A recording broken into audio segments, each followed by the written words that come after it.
Thank you, everyone, for putting up with the technical difficulty. And my stream is currently looking at a super glitched out page, which we will transition to a less glitched out page momentarily. All right, cool. So today we are very lucky to be joined by Dr. Jessica Knox. We were colleagues in a former life at a health tech startup. And we have since both left, and she has continued to do amazing and cool things in the world, being a co-founder of the American Cannabinoids Clinic, a co-founder of Advent Academy, and a co-founder with her family of doctors of their family medical organization. She's super kind of linked into medical cannabis, into just the healthcare industry in general, because she's a practicing doctor. Very smart human being. I hold a lot of respect for her. She's also just an excellent human being. I think we're all very lucky to have her here today. And with that, transitioning. All right, you are now live on stream. Hi. All Thanks right. for all that. All of those feelings are mutual, by the way. Well, thank you. Yeah, it was it was a lot of fun kind of working together for that time. It was quite the adventure. On to new adventures now, but it was a good adventure for while it lasted. All right, excellent. All right, I think everything in that regard seems to be working. Okay, cool. So, I think in terms of a pretty kind of a good baseline place to start, and kind of we'll see where this all goes, is kind of with you. I'm kind of curious about what made you interested in medical cannabis, and kind of pursuing that as your healthcare focus. I know there's probably some familial parts to it, given some videos and stuff that I've seen online where you've been talking with other folks, but yeah, what drew you to it all? Yeah, that's a great place to start. And it's funny because, so yes, I am a doctor who works with cannabis medicine. And it's funny because not everybody, when they meet me, knows that I'm one of four doctors in my family who all work in cannabis medicine. And so they learn that I'm working with cannabis and they're like, oh my God, what do your parents think? And I always get to snicker and be like, well, my mom started it because my mom was the first one to get into cannabis medicine. But my mom has always been at the forefront of things, the trendsetter, the one who was mining Bitcoin in our basement, 10 years ago when I thought she was crazy before everybody realized Bitcoin was a thing. She showed us all on that one. Yeah. So it was really through her that I was introduced to cannabis as medicine, because as a medical student, as a resident, a physician in training, we only learn about cannabis as a drug of abuse or as a gateway drug, right? It's still very much, even to this day, a continuation of the war on drugs narrative, that narrative of prohibition, that cannabis has no medicinal value, right? It's still a Schedule 1 drug, Yeah. meaning it has no medicinal value. It's supposedly highly dangerous, potentially addictive, all these horrible things. And so up until I finished my residency almost in 2015, I still felt that way about cannabis. That's all I knew about it. But in the several months before I completed residency and, was having to figure out what I was going to do next, my mom and both of my parents, because by that time my dad was also working in some cannabis clinics, and they were, my mom practiced anesthesia for 35 years. My dad was an emergency physician for 40 years. And so these are also people trained in conventional medicine. But by that time, both of them were starting to work in cannabis clinics. And they were starting to tell me, and my sister, who was also finishing residency at the time, about their experiences in those cannabis clinics. And they were not at all what I would have expected based on what I knew about the plant and the medicine. So, At first I thought my mom was crazy when she started telling me about working in cannabis clinics. I thought she'd like lost it in retirement, was like going crazy. Um, How many times have you thought your mom is going crazy? well, Oh, sorry, I just hit my audio cable. it's a good question though. I mean, it's a regular occurrence. Yeah. But she, she'll tell you, she's like, I went to Berkeley in the 70s and what, like she's always been a revolutionary. So it's just who she is. So Your mom sounds like a it wasn't badass. anything new. But yeah, they were telling us about their patients in their cannabis clinics and really telling us about how these patients were coming to them sort of desperate. Most of them, they were coming to cannabis as their last resort, right? They had serious medical conditions that weren't being addressed adequately by conventional medicine. Their conventional medicines were making them feel sick or groggy or unable to participate in their lives. And they'd heard cannabis could help, whatever it may be. And these people were actually finding real relief and real improvements in quality of life with cannabis. Yeah. Meanwhile, I was trained formally in preventive medicine. That's my board specialty, is preventive medicine, which is a primary care and public health specialty. And I went into preventive medicine because of all the specialties I know about in medicine. To me, it most aligned with my values, which are, how do we keep people healthy? How do we teach people to take care of themselves? Because I believe each of us as individuals are the actual experts of our own bodies and our health and wellness. I had come to discover through my medical school and residency training that medicine itself, as we conceive of it and practice it in the United States, is not about health. It's, most people will have heard it called sick care, and that's exactly what it is. Our conventional medical system is very good at taking care of people who are acutely ill or broken bones or in the midst of, a stroke or a heart attack. By all means, use our conventional medical system. But if what you want is to really thrive in your health and wellness and feel good on a day-to-day basis and, engage in your life in the fullest way possible, that's not what our medical system is for. But that's why I went into medicine, to help people do that. Yeah. And so preventive medicine for me was the closest thing that I could find within that, conventional contained space that would allow me to do that. And what I found in my preventive medicine training, which was still, primary care clinics, is even that wasn't enough. Even that, 80% of the time I was still managing chronic disease. And so I'm in clinic as a preventive medicine doctor, trying to help people figure out how to be healthy, managing their laundry lists of drugs. They're not feeling any better. They still have to go to the hospital for exacerbations of their illnesses. Meanwhile, my parents are like, well, our cannabis patients feel great. And even if they're not like curing whatever disease they came to us for, they are happy, they're thriving, they're able to spend quality time with their family. Like they were experiencing all of the things in their cannabis clinics that I had went and, gone into medicine to experience with my patients, but I wasn't getting it there.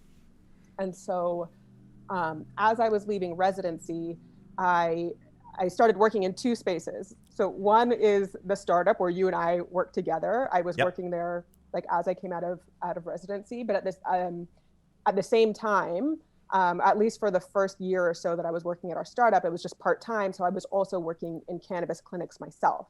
Yeah. And starting to learn why cannabis is so much more than what I'd always been taught it was. And in fact, wasn't at all what I had always been taught it was. Yeah. So I was going through this learning experience, like personally myself, with my patients in cannabis clinics. At the same time, my whole family was working in the same space. And so we were really learning about it all together. Oh, so it was fun. That sounds like a lot of fun. Yeah. It was really fun. It was, and a very interesting experience to have with your family. I can tell you that. I could imagine. Yeah. Yeah. Families are always a whole bag, good and sometimes a little more stressful. All of it. All of it. Yeah. Oh my goodness. Yeah. All right. There's so much in there. I'm kind of curious about like when, and actually I guess there's kind of two parts to this, I guess, to some extent. So you kind of talked about there about how when you were working in these cannabis clinics that you found that cannabis was kind of not only like it was so much more than kind of what you thought it was, and that and it is not all like what you thought it was. I've seen some of your writing on stuff like the endocannabinoid system. I'm not a doctor. Apologies if I butchered that a little bit. No, rolled off the tongue. And for me, my impression is that like, yes, there are like a lot of like things that cannabis is like a good, strong like medicine for, essentially. But I also feel like, since it's like a new popular thing, there's like a bit of like cure-allism and whatnot thrown in.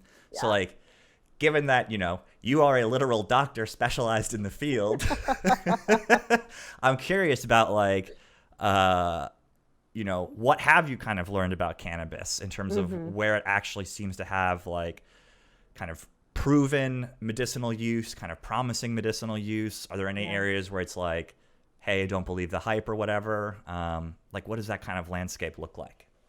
Yeah, it's super interesting. So I guess I want to start with why it seems like it can be useful for so many things and why people claim that it's helping them with so many things. Yeah, I'm very curious about that. Yeah, and that does come down to that thing you just mentioned and so eloquently said, which is the endocannabinoid system. So the endocannabinoid system, maybe people are starting to hear about it because finally it's starting to be, written about more and talked about more. But the endocannabinoid system is sort of probably like the most recent physiological system in our body that we've learned about. The endocannabinoid system is what cannabis works on. So it was named after cannabis, but the system itself predated cannabis, if that makes sense. So it's a really old system, 600 million years old, much older than the cannabis plant itself, but we only found this system by using cannabis to sort of light it up. It's an interesting. Well, I think it's interesting. I don't know if anybody else would think it's interesting, but there's a lot. This is a very nerdy stream, so feel free to get nerdy. So essentially, there was a point in history, in recent history, in the late 1980s, where finally somebody was like, maybe we should figure out why cannabis does stuff in the body. And so they radio labeled a THC, a synthetic THC molecule, put it in a human's body and just watched where it went and what it lit up. And it lit up a network of receptors that had previously never been identified. And that receptor is what they decided to call cannabinoid receptor 1 or CB1. And they eventually found a second cannabinoid receptor, CB2. In the midst of all this, some smart person was like, okay, that's cool. We have these receptors. It doesn't make sense, though, that our body would have receptors only attuned to an exogenous or an external substance to the cannabis plant. Yeah. So there must be something in our own bodies that works on these receptors. And that was how they ended up looking for and finding our own endocannabinoids, endogenous cannabinoids, so internally made cannabinoids that are actually made to interact with these receptors. And it just so happens that the phytocannabinoids, right, the plant-sourced cannabinoids from the cannabis plant also can work on these same receptors.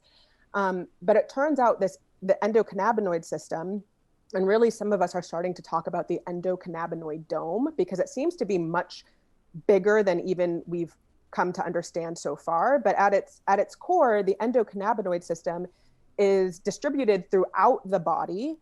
It works with all of our other organ systems, all of our other physiologic systems in sort of a feedback loop. So they call it an endogenous regulatory homeostatic mechanism, which is like all this That's a lot of words. all these like fancy words and syllables that mean the job of the endocannabinoid system is to keep the whole body in balance, homeostasis as balance, through feedback loops. And so the reason that people believe and we actually see cannabis working to some extent for so many different things is because it's working on this endocannabinoid system that is indeed closely tied to all of the workings of all of our other bodily systems. Yeah. So, there's one of the like what's really cool, sorry, I'm quick No, little no, tangent, no, but please, go. what's really cool about like cannabis medicine and the endocannabinoid system right now is our science is so new. So the endocannabinoid system was only really identified in the late 80s, early 90s. And the like groundbreaking research on the cannabis plant itself was started in the 1960s. It was an Israeli organic chemist who identified the CBD and THC molecules in the mid 1960s. So, this is so recent that these like leading scientists in this space are still alive. Like this is how new all of this is. Like my dad and I were at a cannabis conference in Pasadena last, oh gosh, I don't know. It was before the pandemic, was when you could still go places in person. In the before times. In the before times. It must have been like September 2019. And I felt really bad, but like no shame whatsoever that we chased down this Israeli organic chemist who's like in his 90s now. We chased him so that we could get a picture with him because he's like the godfather of cannabis. And the poor man was trying to like outwit the crowds. And I chased this man down for a selfie. I love it. Anyway, all that to say, like, this is how new this science is. Like all of the preeminent researchers in this space are still alive and still working and still coming out with, groundbreaking findings. So the endocannabinoid system, very new, is the reason why cannabis seems to do so much. And it's interesting. Another one of the like preeminent researchers in the space is a physician. He's a neurologist actually, who himself transitioned from, conventional practice to specializing in cannabis research. But he coined the term of endocannabinoid deficiency, which is this idea. I mean, not really an idea, it's an actual thing. Like they've borne this out in studies, but essentially your endocannabinoid system can be out of balance. So, right, if your endocannabinoid system is perfectly tuned, we call this your endocannabinoid tone. If your endocannabinoid tone is perfect, then theoretically you're in perfect health.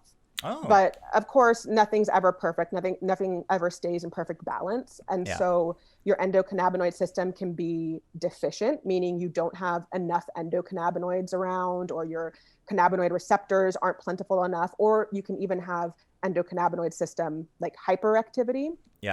But anyway, this researcher was the first to come out with this concept of endocannabinoid deficiency. And there are some conditions that we know are pretty like textbook endocannabinoid deficiency. So for instance, PTSD has been found to be, the people with PTSD have been found to have much lower levels of anandamide, which is one of our endocannabinoids. There has been some correlation between autism spectrum disorders and having low levels of anandamide. Oh my goodness. And so, And so when we see these, sort of classic endocannabinoid deficiencies, we can use cannabinoids, the phytocannabinoids, to help replace and supplement. So THC, which most people have heard about, is actually sort of works like a direct analog or a replacement for anandamide. So if you're low in anandamide, you can replace it with THC. Oh, wow. CBD doesn't actually directly replace any of our own endocannabinoids, but the way CBD works, it has several mechanisms, but a couple of the ways is that it helps prevent the breakdown of anandamide.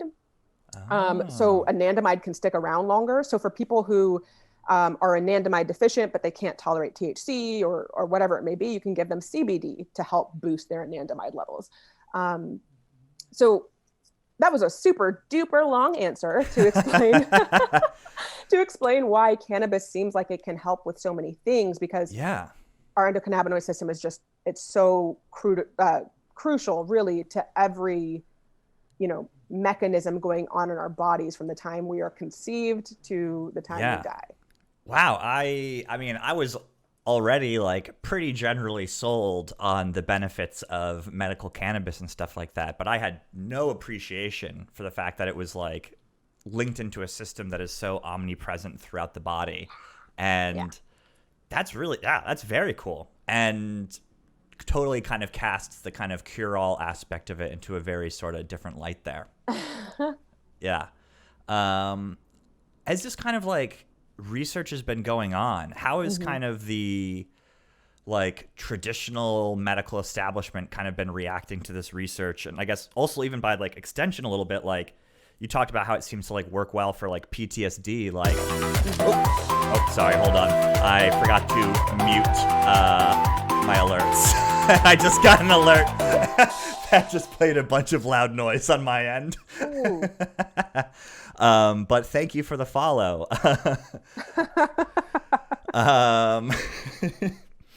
Also, you know, you talk about it being like good for PTSD and stuff like that. Like, is there any like, I have assumptions about what the answers are here, but I'm curious about like, is like the Department of Defense or like the VA or like any of these organizations showing like any like initial interest here or anything like that? Very slowly, but it is picking up. And honestly, sort of like it's always been, the increasing interest is very much, I believe, the product of patient pressure. So cannabis legalization really, like if you go back into the history is another super just interesting, like the social and cultural history of it all is also just like fascinating. If you want to dive into that, like riff. I mean, be careful what you ask for. I will resist the temptation at this very moment, because I want to try to answer your question. But the point I'm trying to make is that cannabis legalization, right, which really started here in the United States in the mid 90s with some of the states that legalized medical use. So like California, Oregon, Washington, Alaska, these were the first to start legalizing medical use more than 20 years ago, 25 years ago now.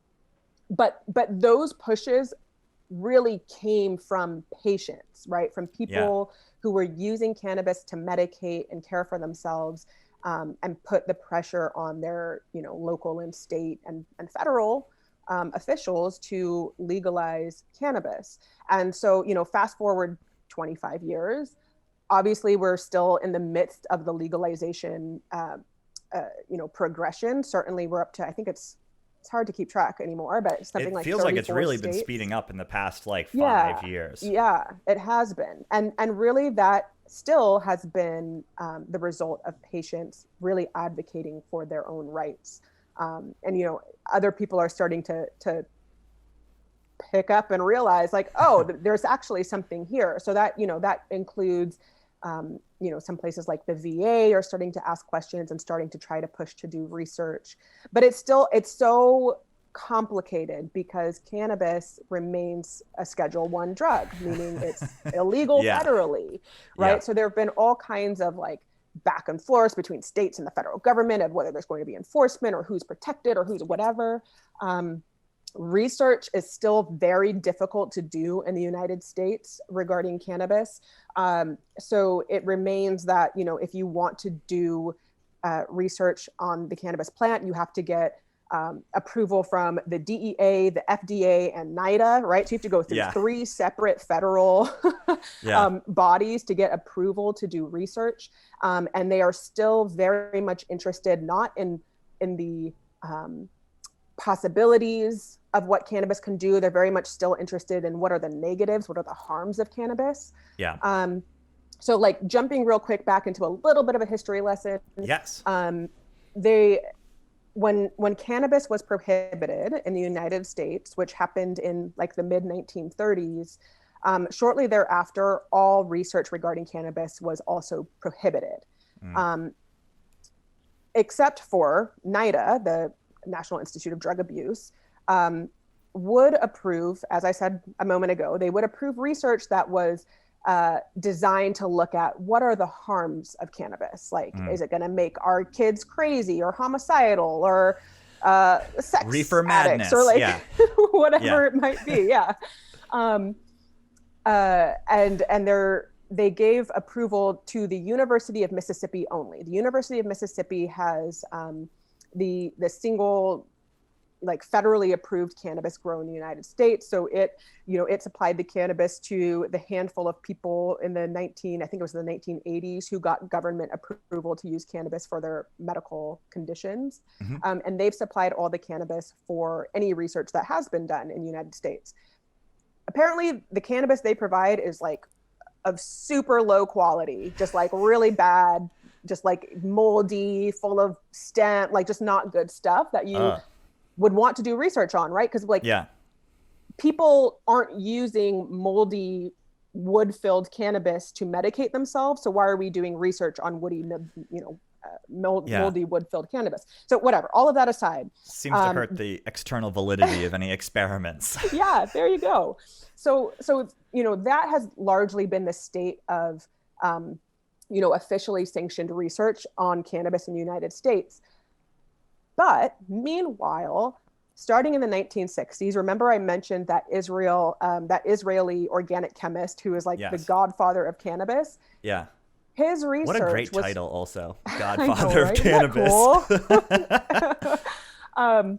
But his research was funded by the United States. He up until I don't think he's continuing to get these research funds, but it was a good 20 or 30 years during which he was receiving $100,000 a year from the NIH to do cannabis research. And so most of what we know about cannabis and its medical potential, and a lot of what we know about the endocannabinoid system is due to research that has been done overseas. And sometimes, researchers here in the United States got a little bit clever. Like it was researchers in the United States who first identified, the cannabinoid receptor 1, because they were like, aha, we can't use cannabis. But in the mid 1980s, the US government approved 2 synthetic THC molecules, Marinol and Sesamet, I believe are their names. And they approved those for use in chemotherapy-induced nausea and vomiting and AIDS wasting, right? So people who have AIDS, right? So like severe HIV, it's into a very, late stage of the HIV infection. They often they're just dropping weight, right? They don't have appetite. They can't keep weight on. They're wasting. And so the Marinol and Sesamet were these synthetic THC drugs that were approved for those 2 conditions. And so these clever researchers in the US were like, aha, we can't use cannabis, but we can use these synthetic molecules that the FDA has approved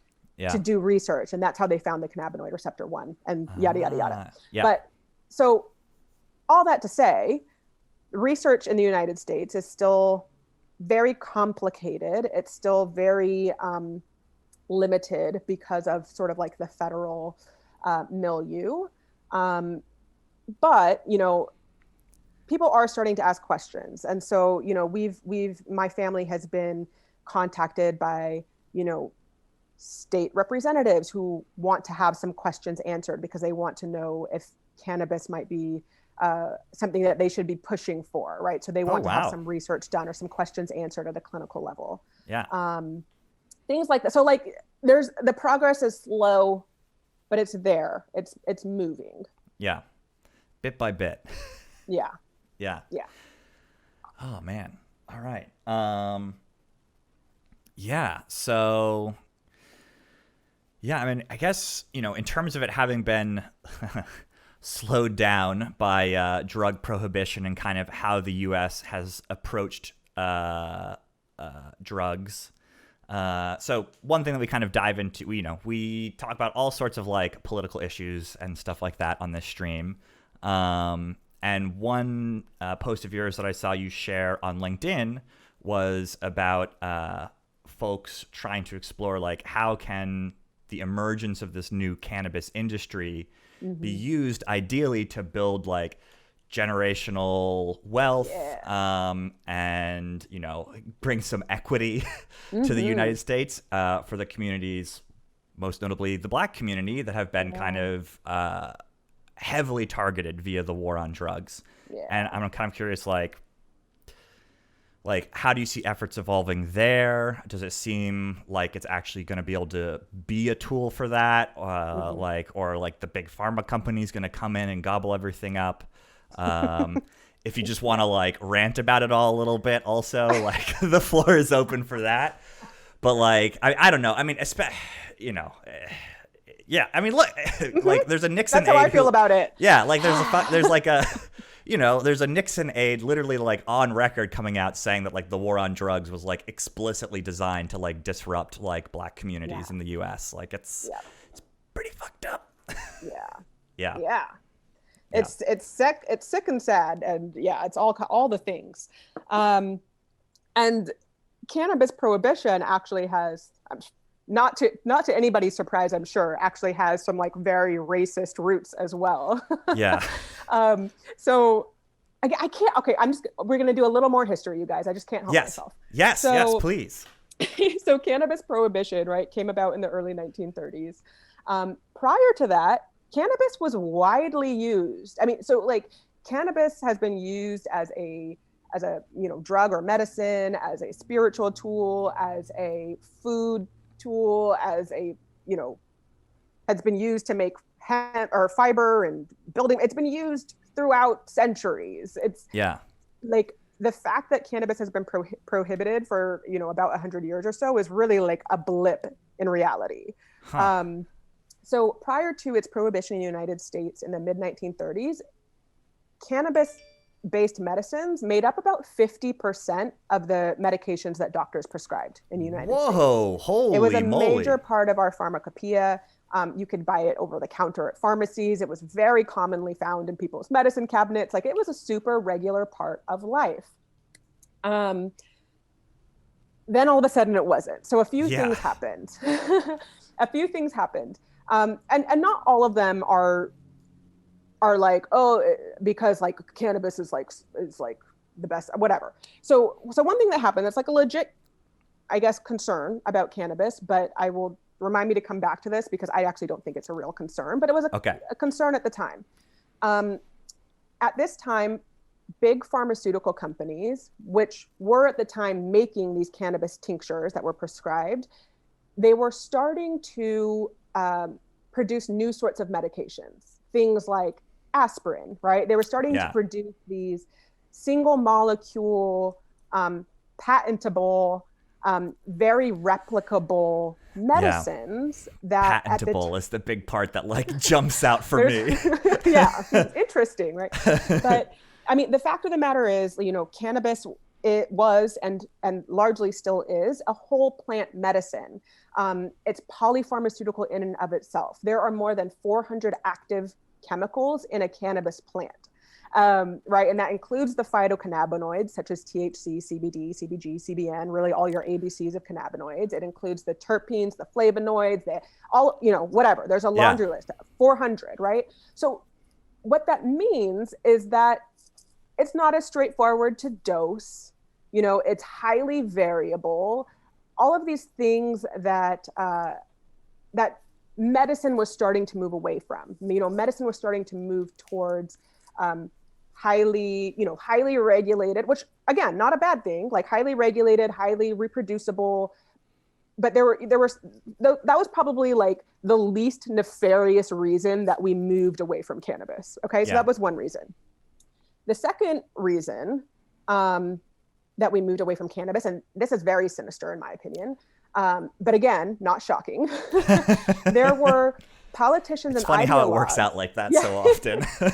Very sinister, but not surprising. So there were people with moneyed interests in cannabis not remaining a viable plant. And another just quick, I guess, tangent of edification, cannabis can be thought of as like an umbrella. So cannabis is an umbrella under which you have hemp and marijuana, right? Hemp and marijuana really are like man-made ideas because cannabis is just a plant.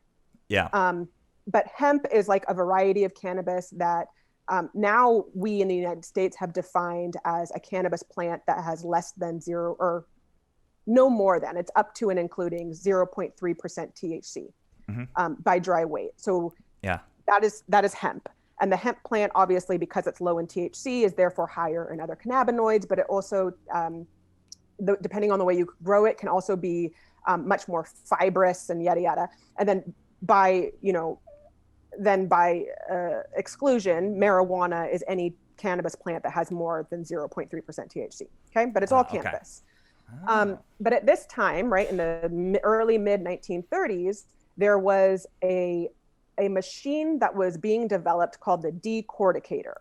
And what the decorticator could do was very quickly like harvest and process cannabis, or specifically hemp plants, into fiber. And so this fiber can be used to make paper, it can be used to make building materials. Hemp grows very fast. It's very like a weed, you might say. Yeah. Hey. Sorry, I couldn't resist.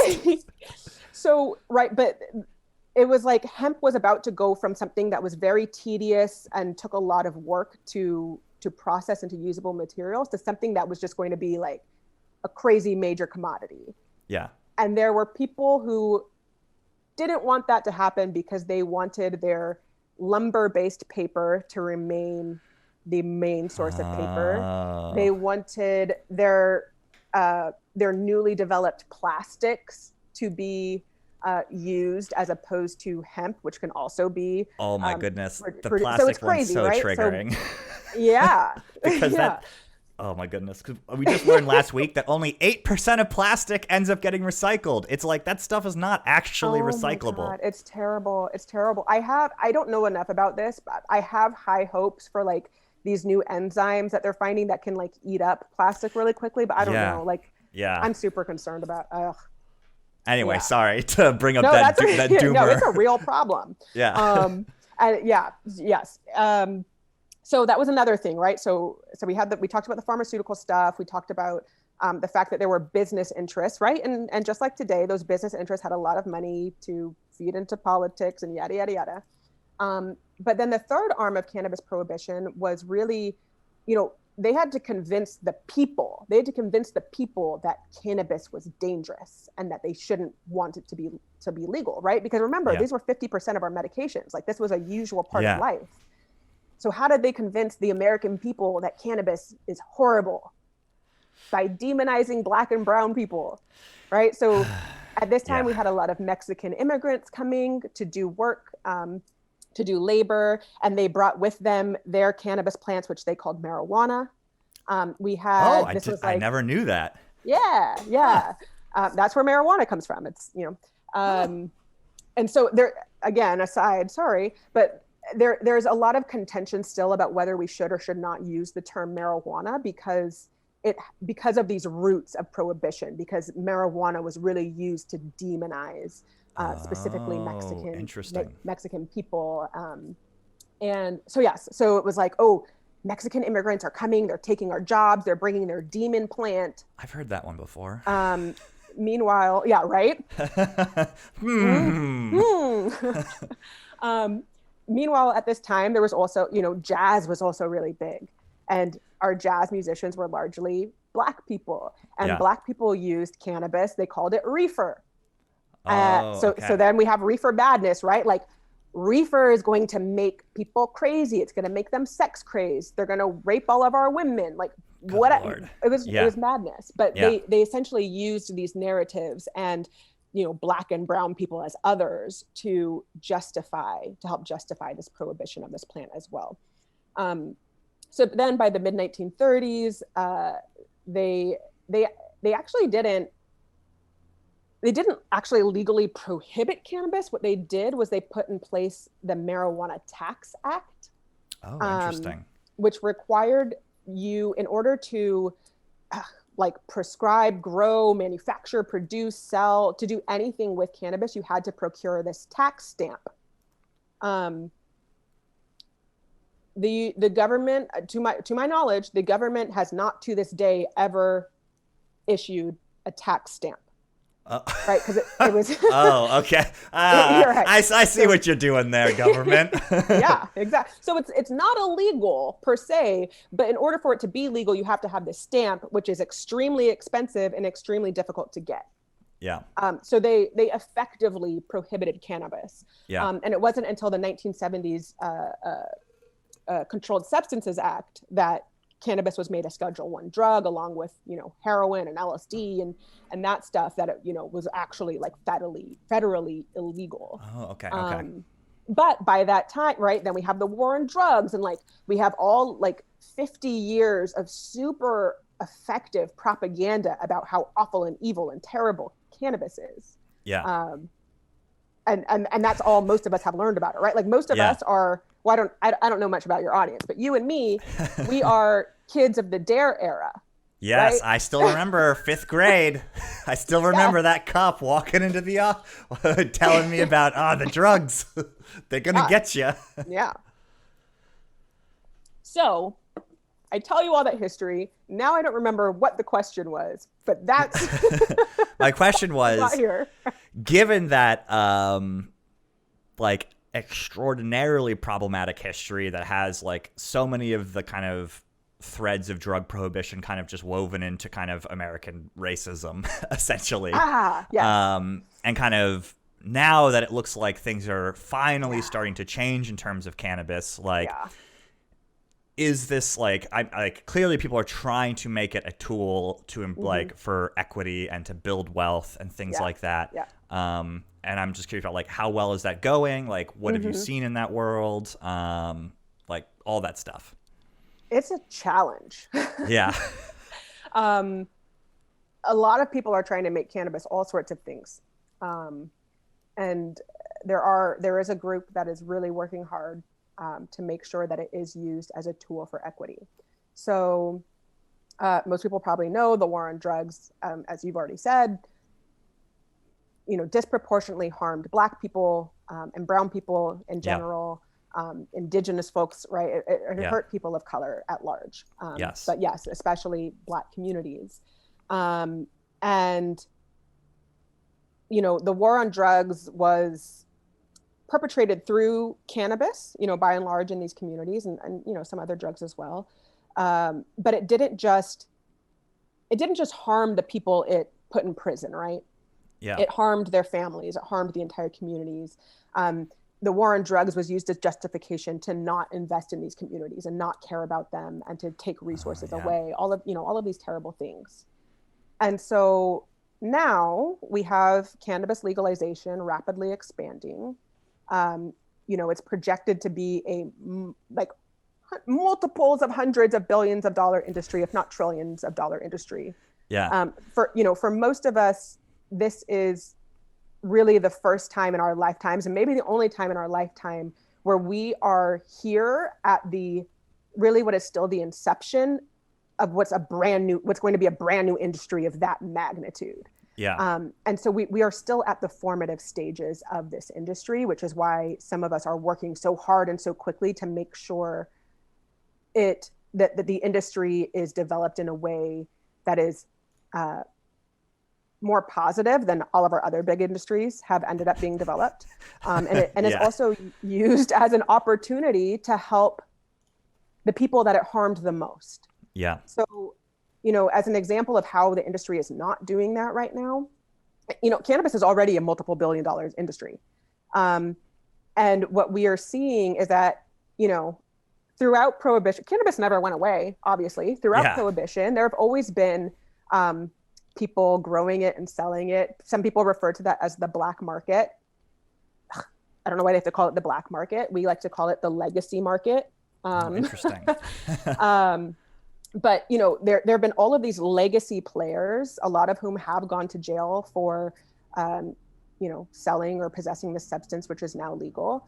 And I think there was hope amongst that group of people that once cannabis became legal, they could emerge from the shadows, right? And start. Yeah. Most of these people, they don't want to be doing illegal things, right? Yeah.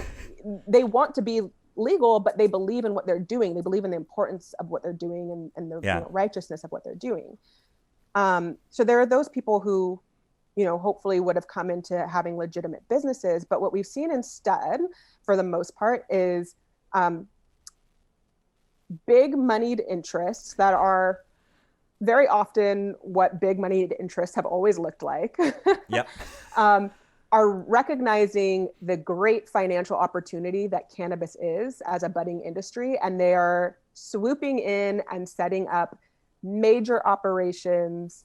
They are making a lot of money.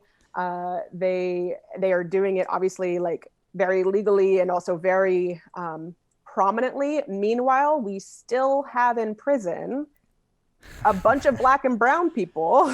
Yeah. Oh my goodness. Who were put there for things that people are now making billions of dollars doing. That's pretty perverse. Yeah, it's really yucky. And not only that, it's even in states, you can go look up these numbers. I can't remember who put them out. I'll try to find them and get back to you. But even in states where cannabis has been legalized, Black and brown people are still being disproportionately stopped, arrested, prosecuted for having or using cannabis. Like yeah. Legalization has not made that problem go away. Wait, wow. I actually did not appreciate that. Holy moly. It has not gone away.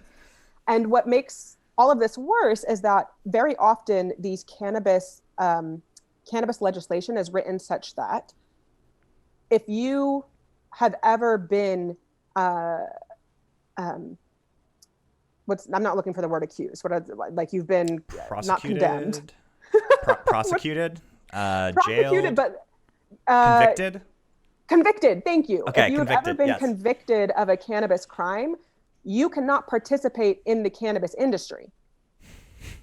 So again, right? Like now we are like really doubling down, if not tripling and quadrupling down on the like lack of equity, right? So first, if you're Black or brown, you are more likely to have gotten in trouble for having the same amount of cannabis on you that a white person had.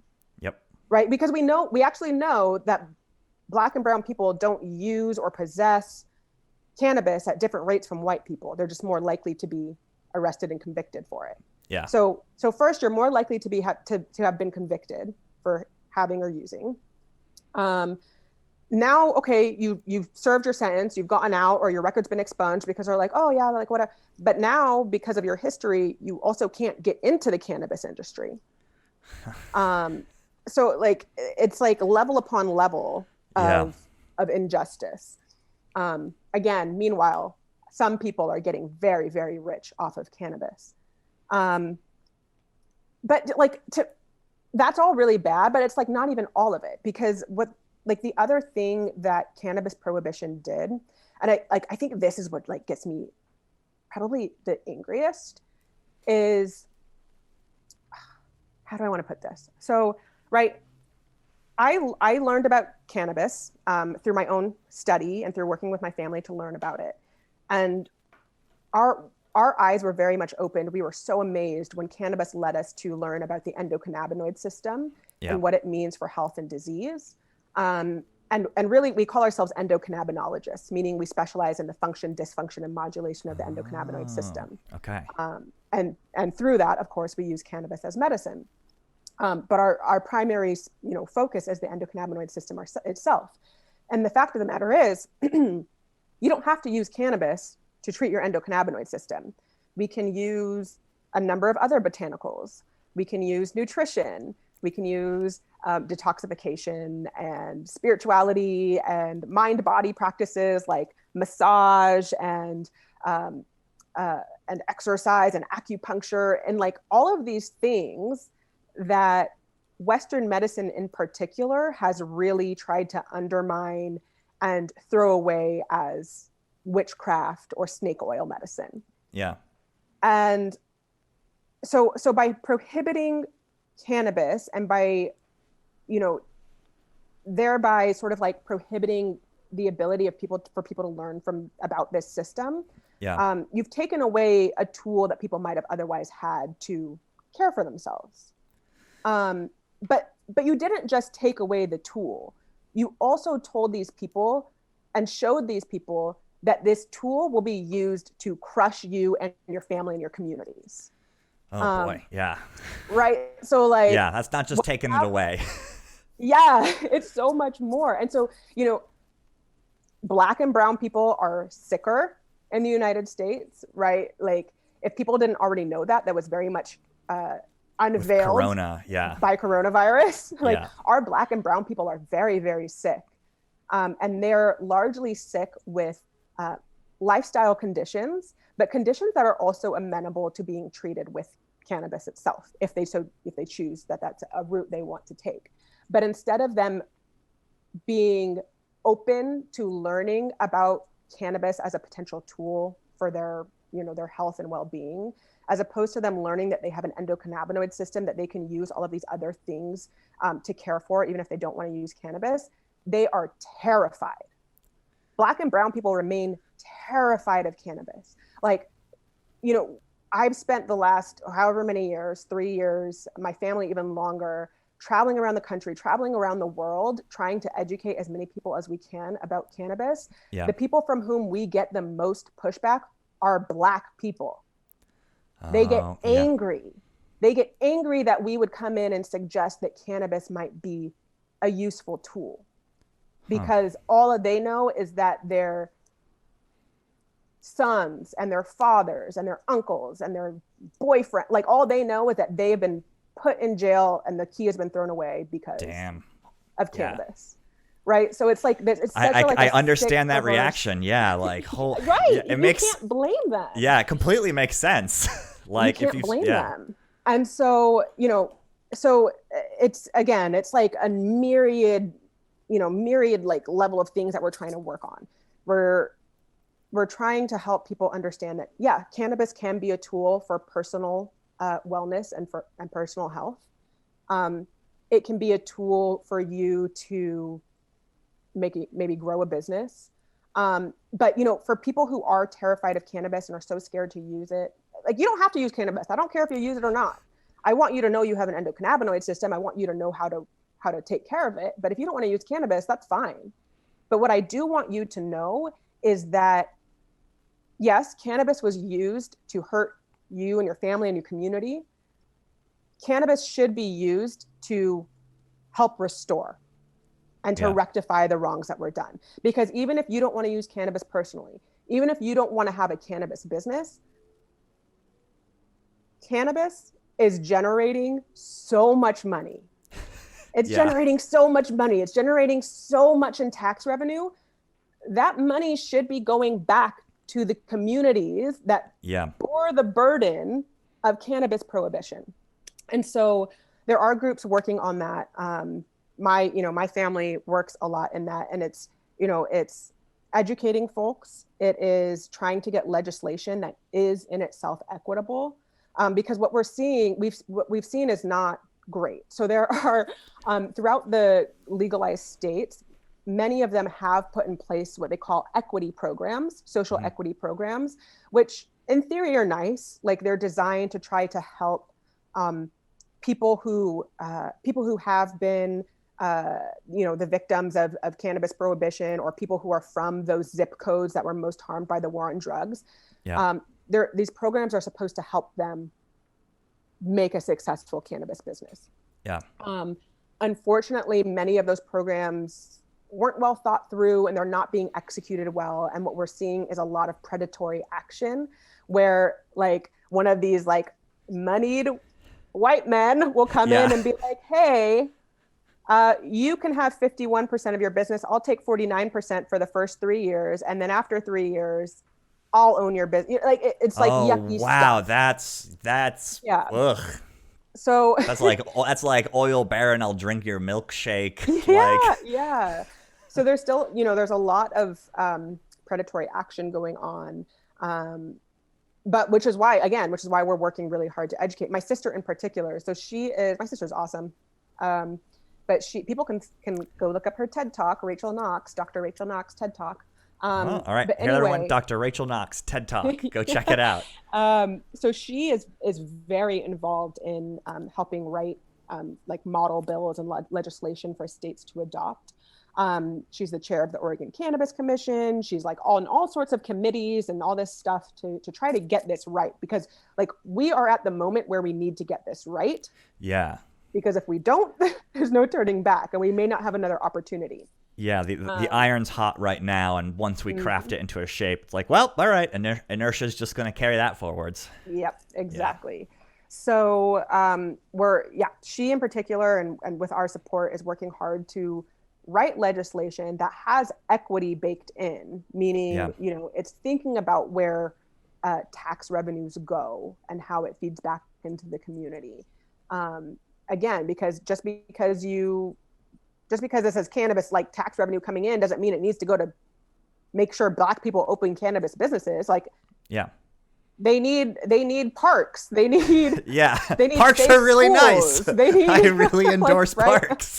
Yeah. So, let's make sure that money is going where it needs to. Let's make sure that this money is being used to fund research, and research that can benefit not just, the middle-aged white man that research usually looks at, but other people as well.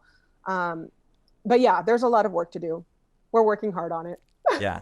We're trying to make sure that, again, that this perhaps once in a lifetime opportunity of like new trillions of dollars are put towards, creating a more equitable reality. Yeah. So it's been a little over an hour. So I do want to be respectful of your time. If you have stuff that you got to run to do, we can call it there. If you've still got time, I certainly have more questions bouncing around in my head, but how are things looking on your end? I have time. I have a hard stop at 5:30, so we actually have a lot of time. Oh, okay. All right. If you're still interested, we'll keep charging forwards. Okay. So before I actually get to another one of my questions, there's a question that just came from chat, which is a little more just practically focused, Great. which is folks are curious about what your kind of suggest, and maybe if this is too medical, I apologize, but folks are curious about what your suggest. Well, I don't know, practicing medicine, you got to be careful, yada yada yada. You don't. Anyway. No, it's always, this is not medical advice. Yeah, everyone, this is not medical advice. All right. So do you have kind of suggestions in terms of methods of ingestion, or kind of if somebody is using cannabis in their life, good ways to go about it, good things to keep in mind, things like that? Yeah. The short and unsatisfying answer is it depends. But that's how it plays out so often. But to get into some of the nitty-gritty details. So the question was about ways to use it. Yes. So there are many ways to use it, right? You can inhale it, which means you can smoke it or vaporize it, or these days there are even metered dose inhalers. So if people are familiar with asthma inhalers, some of those are coming out now for cannabis, which in my personal opinion, I think if you're going to inhale, an inhaler is a nice way to do it, because smoking. So the research around smoking cannabis is actually super interesting. A lot of our patients come in concerned the first time because they're like, I don't want to smoke anything, which is reasonable, right? We've all been taught smoking is bad. Yeah. What's really interesting about the research around cannabis smoking is they haven't found that cannabis increases the risk for lung cancer in the way that tobacco smoking does. Yeah. And it's interesting because when you smoke cannabis, you're still lighting up, you're still combusting plant material the same way that you do if you're smoking a cigarette. You're still releasing the same potentially harmful byproducts. But the working theory is the cannabinoids themselves may be protective against any, cancer development. That said, chronic smokers chronic, long-time smokers of cannabis do have higher rates of bronchitis, so irritated airways, coughing, mucus production. That tends to go away when people stop smoking.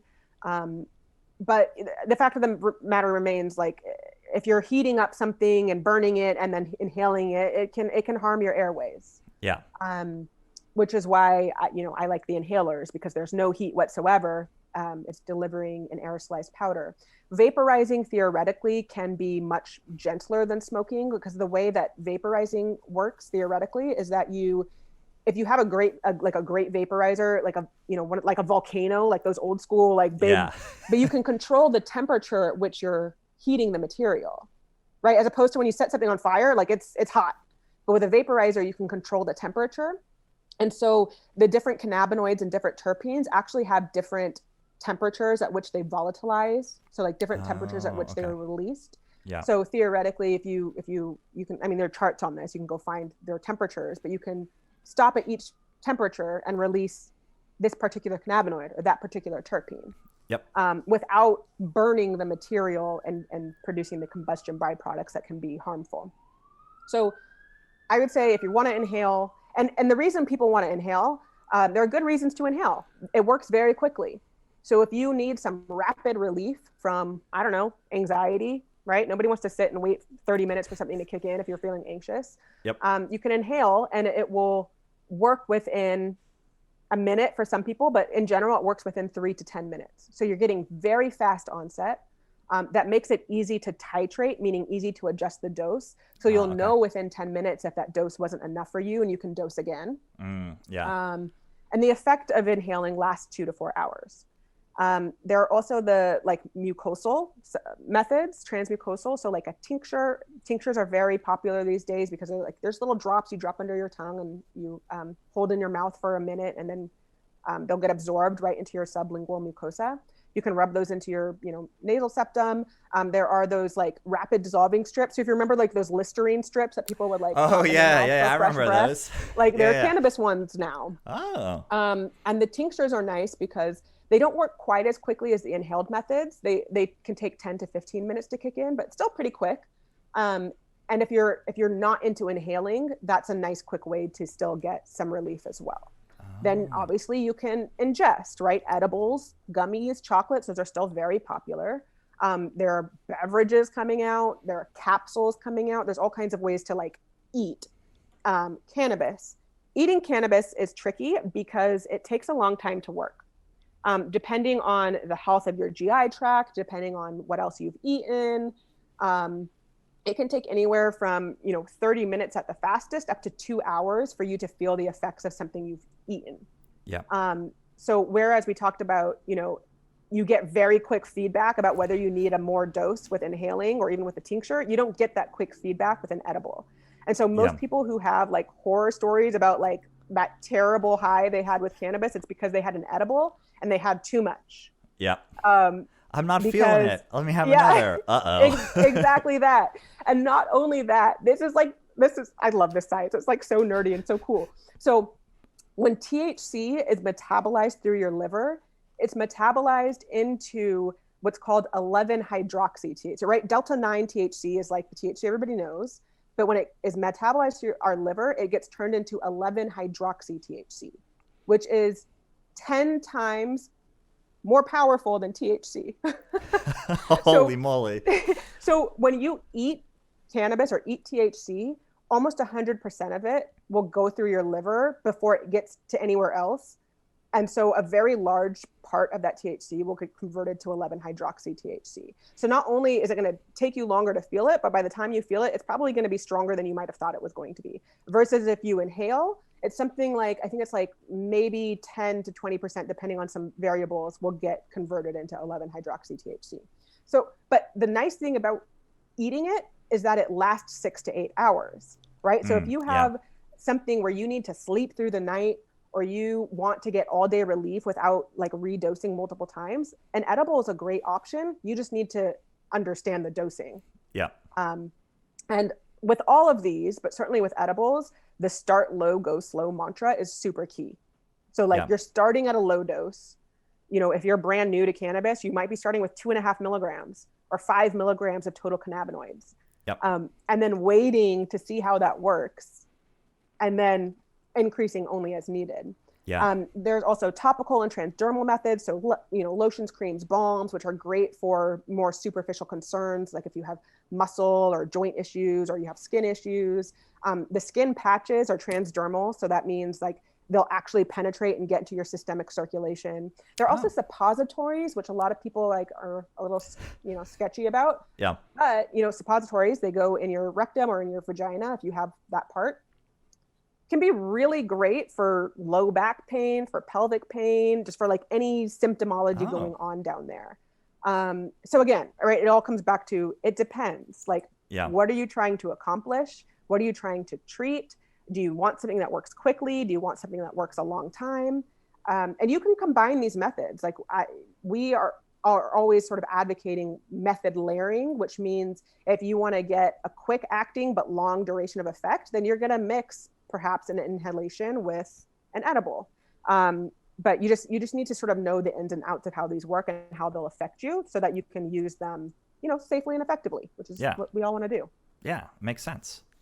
All right, yeah. So essentially, like, it depends, and start low, go slow, and then there's tons of different kind of pros and cons across the different ingestion methods. Or well, ingestion, I guess, is technically just eating, but use methods, or whatever the technical term is there. Administration, yes. We'll administer this, yeah.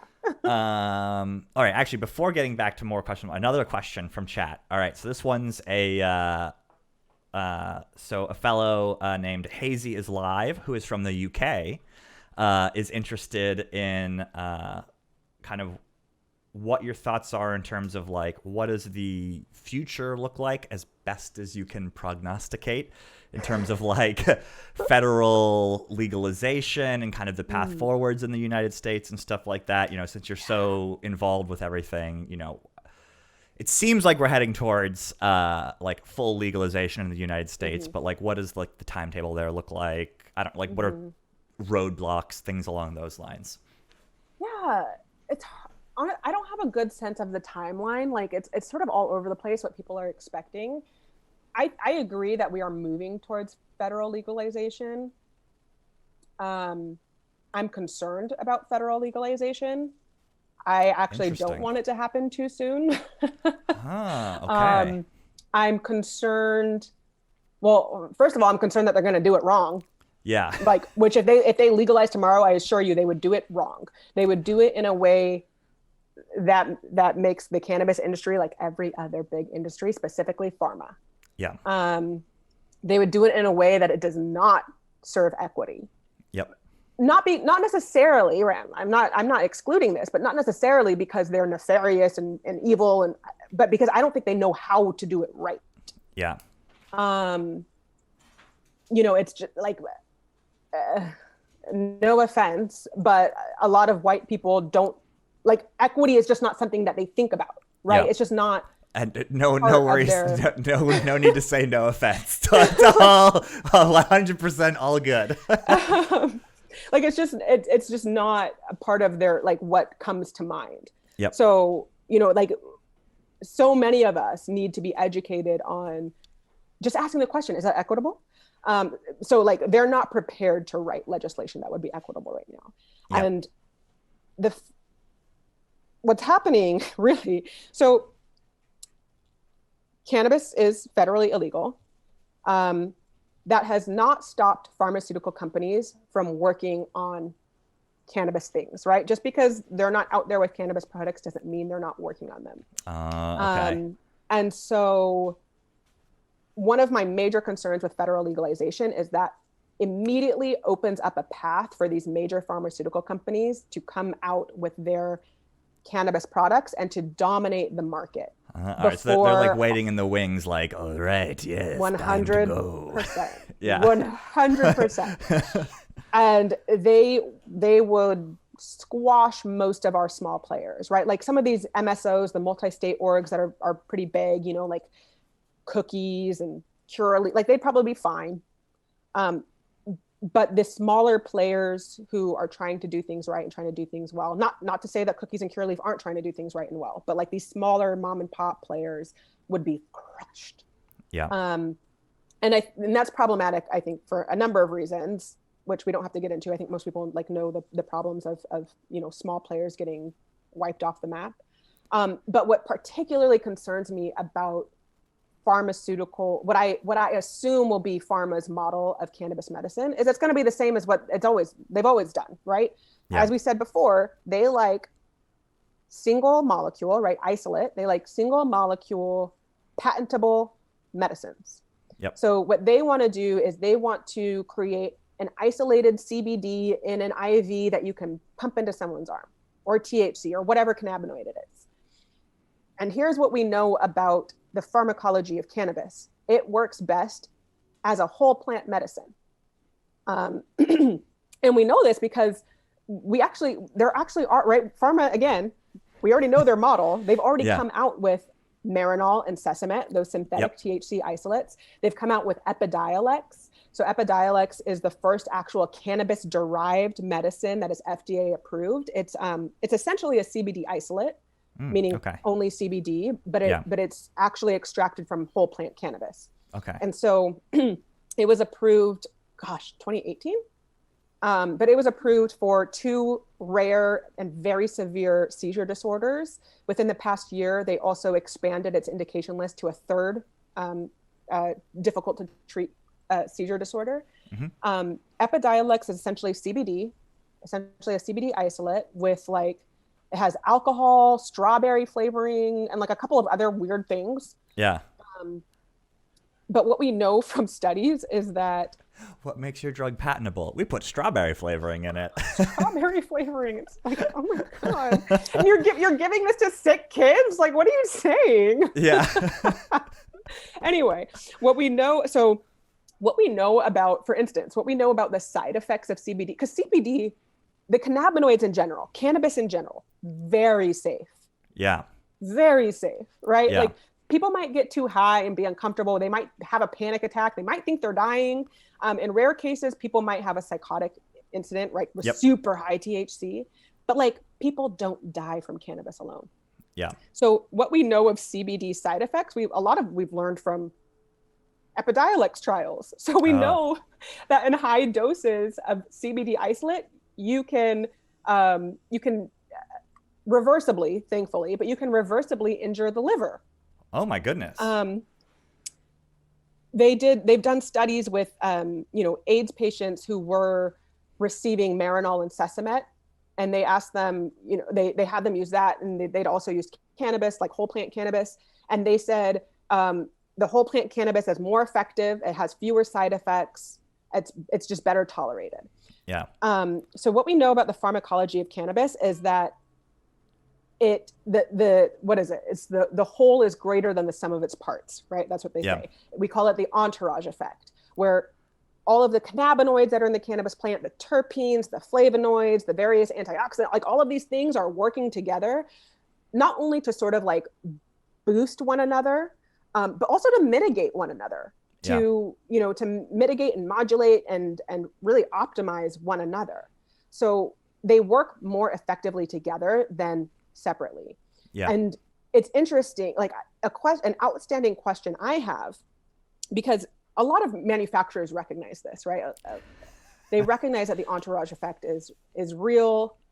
It's interesting because they haven't really been able to figure out how this works, from a study perspective. Yeah. But we know it works because of how patients do. Yeah. And manufacturers, cannabis product manufacturers, have recognized this. And so there are some who are trying to okay, well, maybe we can just take isolated CBD and THC and whatever terpenes and just put them back together. Mm-hmm. And maybe it'll work the same way. Yeah. And I don't think we have the answer yet to whether it works the same way. I'm skeptical because I believe it seems like trying to reinvent the wheel. I'm you guys. Earth gave us. Yeah. I understand why they're doing it. It's well, yes, this may be an inferior wheel, but we can make more money on this wheel. Right. And it goes back to that thing of, it's hard because when we're talking about medicine, we do want it to be reproducible and you want it to be reliably available, right? If you know that this particular chemical strain of cannabis works really well for you, you don't want to have to get a different strain because this one's no longer growing anymore. So it's hard to balance these, but I'm you guys, of these 400 plus pharmacologically active ingredients, how do you know this one that is appearing, sure, in minuscule amounts isn't contributing? Yeah. So, that's tough, but big pharma's answer to this will be to isolate these things, make synthetic versions so they can patent them, isolate them, which are going to have more side effects. The other thing I didn't mention that we know about whole plant versus isolates, you need a much higher dose of an isolate to get the same effect than if you were using a whole plant, right? So again, this goes back to the Epidiolex versus whole plant. Yeah. So if patients will need, let's say, 500 milligrams of CBD in Epidiolex to control a seizure, whereas they might only need 25 milligrams of CBD in a whole plant preparation to control their seizures. And again, we attribute that to the entourage effect. Yeah. So at that high dose, you're more likely to have side effects. Obviously, it's less effective at a lower dose. It's less well tolerated. So there are all these concerns about pharma's model of but there's no that's what pharma does. Like pharma already is not working great for most of us. So why would they do anything different with cannabis? You know, I don't know. Yeah, it's. But again, federal legalization that will open that door wide open. Yeah, that's a great point. Yeah, it's we only get to legalize it once, so there is that kind of element of like legalizing it in the right way. Yeah, I hadn't really thought about that aspect, but that makes a lot of sense now that you've said it. Yeah. Cool. Yeah. There's a lot to figure out. And so, I mean, I don't know. It's interesting. And I'm not super well versed in all these arguments because there are some people who believe it won't ever be federally legalized. That seems like I wouldn't bet on that position if I was a betting man. Right. Or that maybe, it will be federally legalized, but the feds will let the states take primary control. So then we're going to have like a patchwork sort of model of how legalization works, which is also super. I mean, we already have a patchwork model of cannabis legalization, and frankly, it's created medical refugees. Oh my goodness. So wow. That makes sense. Yeah. We have patients who will move to another state because their child needs cannabis medicine. We have patients who will go to a legal state and then illegally take their cannabis medication back to their home state because they need cannabis. Like that's how they control their illnesses. So we've already created this like patchwork mess that still is putting patients at, major risk. So, even if we have, 50 states and, plus territories of cannabis legalization, they're not all legalizing in the same way. And so that also makes things super complicated. Yeah. It makes me think of, just kind of all of the kind of hoops and challenges associated with like general medical licensing being done state by state and stuff like that. I can see. I know you are much closer to the pain on this issue than I am. I'm like, you guys, I was qualified to be licensed in California. You're going to tell me that somehow I don't know how to practice medicine in New York? Like, it doesn't change. Medicine doesn't change state to state. Yeah.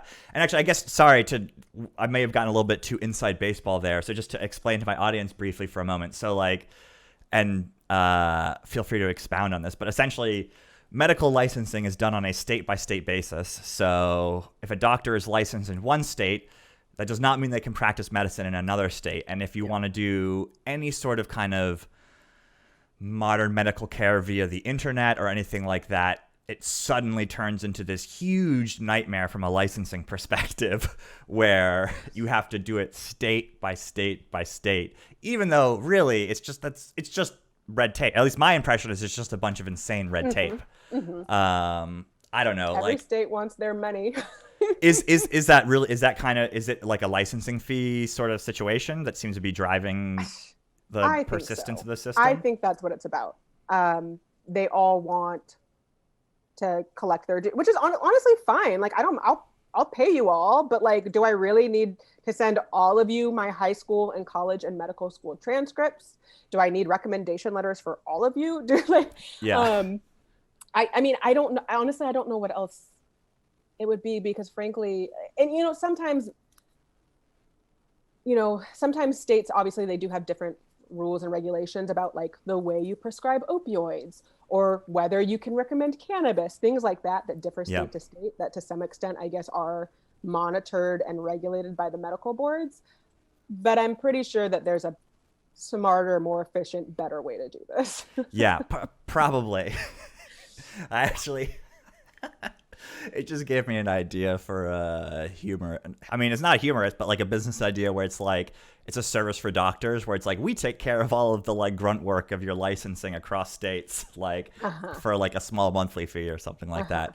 Oh, I'll have to pack that one away as a plan B if being a content creator doesn't work. There you go. So a question of mine that kind of occurred when we were talking about kind of the efforts to promote equity as a part of cannabis legalization is because I'm always like, you know, as a person that's been politically active for a long time and is now getting into like the online political space, one of my big kind of frustrations with a lot of the online political space is how much of it is just like sound and noise instead of like actually trying to take concrete action to realize political change. Yeah. So I'm curious, like, if I or somebody in my audience like wanted to make a difference or support an organization worth supporting, or if there's like politicians that get it, that maybe, you know, if you're going to donate some money, throw some money their way or volunteer for them or phone bank for them. Like, do you have thoughts or guidance on kind of how like a random person off the street can be like effective in this moment while the iron is still hot in terms of like ideally realizing a better future for it? Yeah. Well, I'll take the opportunity to make some shameless plugs. No, not shameless at all. That's partially what I was teeing up there. So we have a couple of related organizations that are like this is our work. Like we are very intimately involved in trying to bring about equity through cannabis. One is called CHEM. It's short for Cannabis Health Equity Movement. Can you spell that? Sorry. Yeah, it's it's just health equity. Oh, it's just CHEM. Okay. Yep, yeah. CHEM is the acronym. Cannabis That's how Health acronyms Equity. Work. Yep. I probably should have tracked that one. No problem. Yeah. So, CHEM is an organization that is bringing together people from various parts of the cannabis industry. So we have physicians, obviously. There are growers and cultivators, product manufacturers, some people who are very involved in politics. There are, you know, like super computer savvy people. There are designers, literally everybody from across the industry who has an interest in health equity through cannabis is part of the CHEM movement. Yeah. And we're essentially trying to raise money to put into businesses of Black and brown people to help raise them up and basically leverage one another to, you know, to raise money or to increase notoriety or whatever it may be, so that so that we can actually raise businesses in our community, whether they're serving cannabis or not. But that's our vehicle to try to put money into the community. Yeah.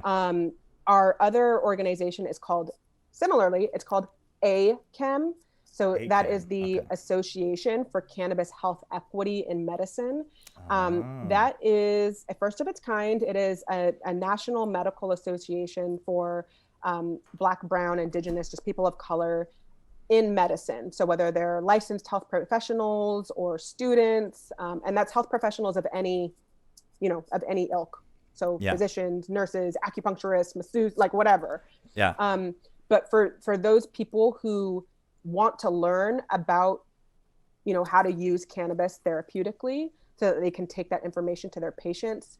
But it's also, you know, trying to educate the public, specifically Black and brown communities, about how to use cannabis as medicine, about what cannabis can do for their communities. Yeah. But it's specifically through, you know, through the lens of our health practitioners, who for a lot of people out there, like those, like we remain their trusted sources of information and, you know, who they go to.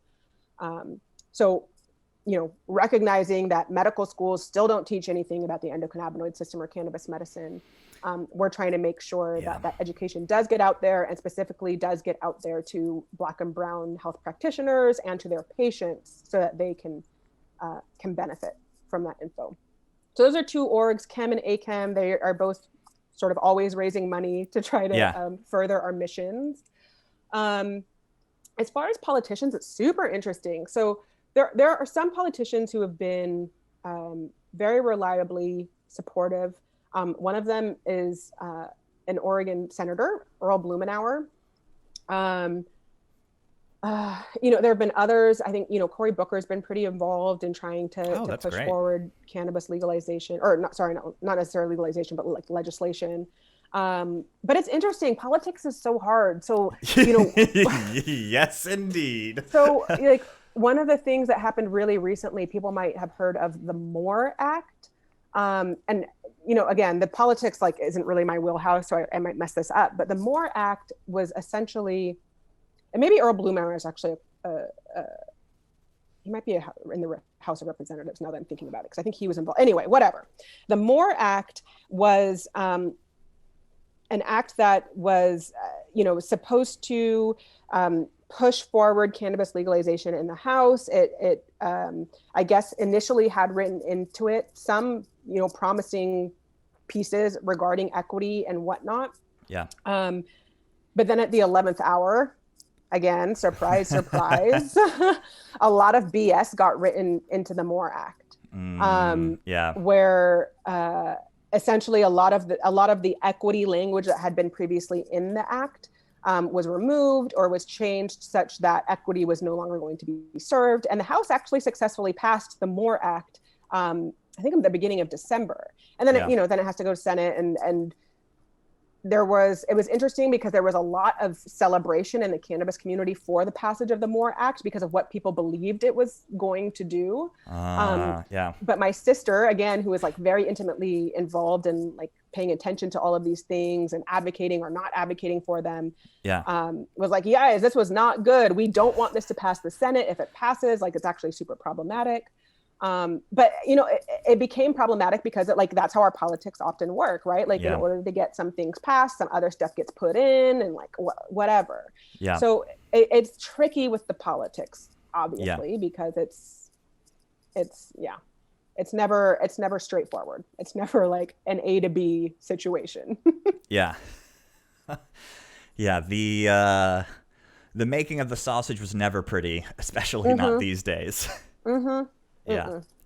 Oh man, that's especially so interesting. Not these days. Oh yeah. It's it's been a spicy week, to say the least. Yeah, that's putting it nicely. putting it very mildly. On this day 38 of December 2020.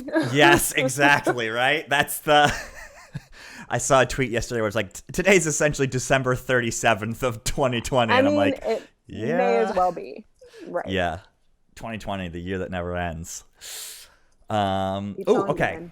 Another one from chat. And I think we'll probably wrap it up after this, just because I don't want to go fully up to your hard stop.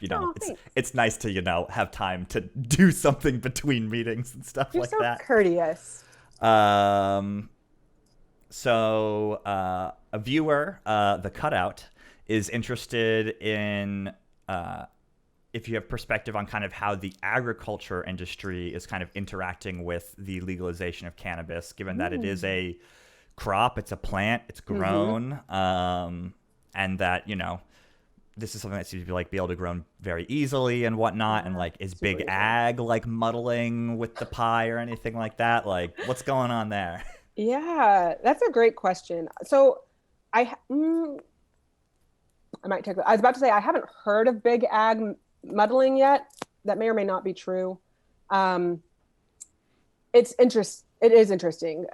Hemp and cannabis are cannabis is, as they said, a very easy plant to grow. As you said, it's weed. Yeah. So with obviously, or maybe not obviously, I don't know, whatever. But with the passage of the 2018 Farm Bill that legalized hemp, a lot of people are very interested in growing hemp. Okay.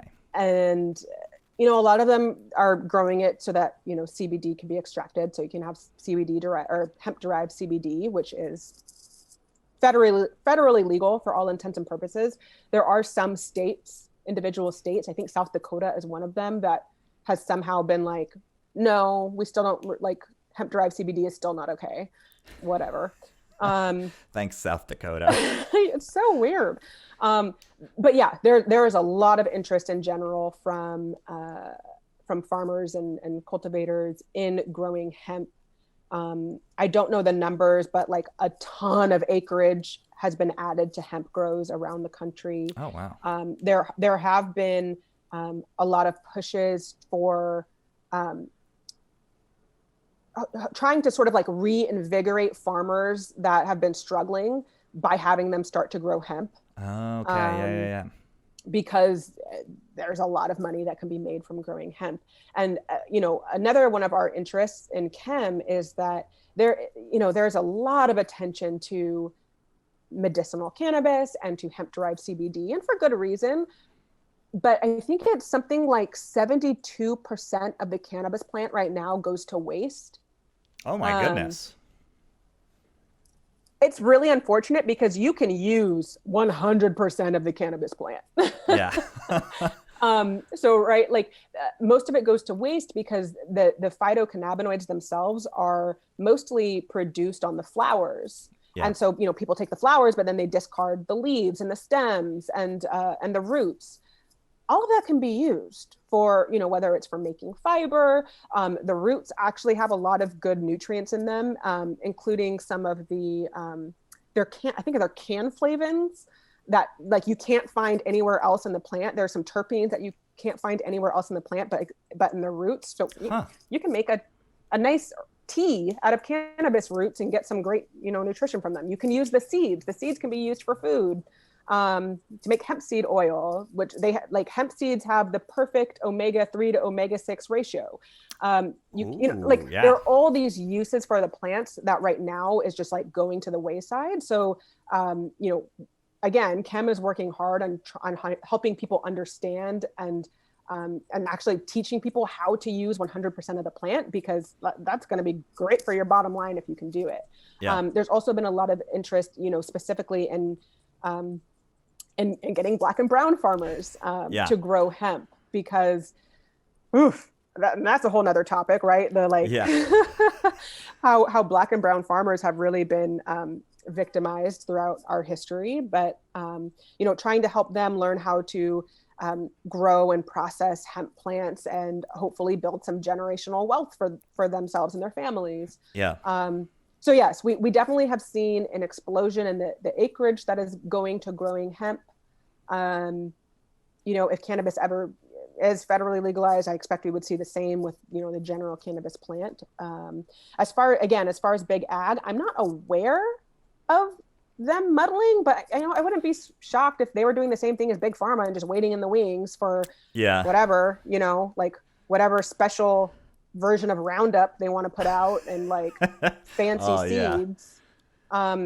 There was an incident in, I think it was in Oregon, and I don't remember the name of the company now, but this was another really like ugly predatory situation that happened. There was a company that was working with cannabis farmers throughout Oregon, and was basically collecting and banking like their cannabis plant genetics.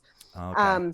And was telling the farmers, like, this is for your benefit. This will be able to prove that this is your specific genetics, yada, yada. I don't know what they had these farmers sign, because they ended up turning around and being like, no, we own these genetics now. Oh my God. If you want to use them, you have to pay us. Like, it was really ugly. Yeah, it was really ugly. So there's definitely is stuff like that going on, which is why there's efforts. There's an organization called the Ethical Data Alliance that is, I believe they're trying to build on blockchain, but they're trying to come up with a solution so that farmers can, keep and prove their genetics that they have grown. So yeah, I mean, wherever there's money to be made, there's predatory action. So I wouldn't be surprised. That does seem to be the trend, doesn't it? Right. Like, so yeah, that's what I know of the state of hemp growing. But yeah. Awesome.